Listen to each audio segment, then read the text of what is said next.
సతీదేవి హిమాలయ రాజు హిమవంతుని కుమార్తెగా పార్వతీదేవిగా పునర్జన్మించింది. చిన్ననాటి నుంచే శివుడే తన భర్త అని తెలుసుకున్న పార్వతి ఆయననే వరించాలనే సంకల్పం చేసుకుంది. శివుడిని పొందేందుకు పార్వతీదేవి అన్నం నీరు విడిచి ఘోర తపస్సు చేసింది. చలి, వాన, ఎండ ఏదీ ఆమెను కదలించలేదు. దేవతలందరూ ఆశ్చర్యపోయారు. శివుడు ఒక వృద్ధ బ్రాహ్మణుడి రూపంలో వచ్చి పార్వతిని పరీక్షించాడు. శివుడు శ్మశానవాసి, భస్మధారి. అతన్ని ఎందుకు కోరుకుంటున్నావు?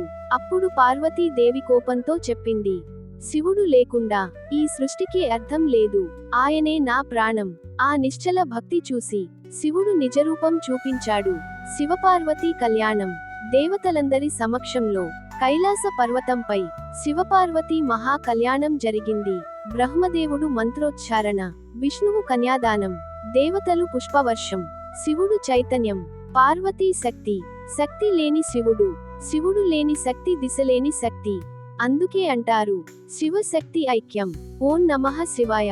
జయ పార్వతీ మాత.